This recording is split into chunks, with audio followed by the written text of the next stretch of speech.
A risk pool is one of the forms of risk management mostly practiced by insurance companies. Under this system, insurance companies come together to form a pool, which can provide protection to insurance companies against catastrophic risks such as floods, earthquakes, etc. The term is also used to describe the pooling of similar risks that underlies the concept of insurance. While risk pooling is necessary for insurance to work, not all risks can be effectively pooled. In particular, it is difficult to pool dissimilar risks in a voluntary insurance bracket, unless there is a subsidy available to encourage participation. Risk pooling is an important concept in supply chain management. Risk pooling suggests that demand variability is reduced if one aggregates demand across locations, because as demand is aggregated across different locations, it becomes more likely that high demand from one customer will be offset by low demand from another.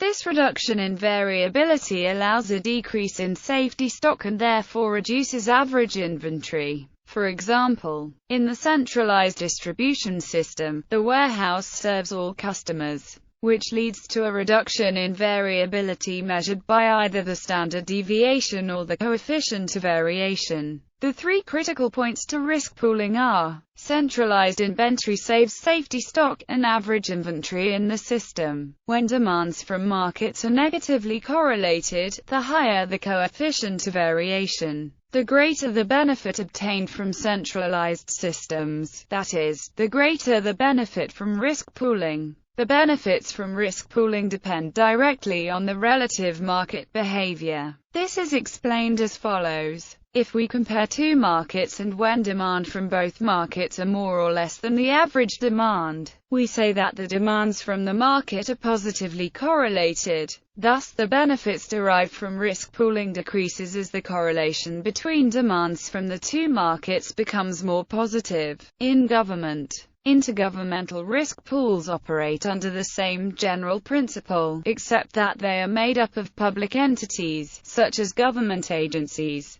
school districts, county governments and municipalities. Thus, IRPs provide alternative risk financing and transfer mechanisms to their members through self-funding, where particular types of risk are underwritten with contributions, with losses and expenses shared in agreed ratios. In other words, intergovernmental risk pools are a cooperative group of governmental entities joining together through written agreement to finance an exposure, liability or risk. Although they are not considered insurance, these pools extend nearly identical coverage through similar underwriting and claim activities, as well as provide other risk management services. Pools have many advantages over insurers for their members. Pools tend to protect their members from cyclic insurance rates, offer loss prevention services, offer savings, and have focus and expertise in governmental entities often not found in insurers.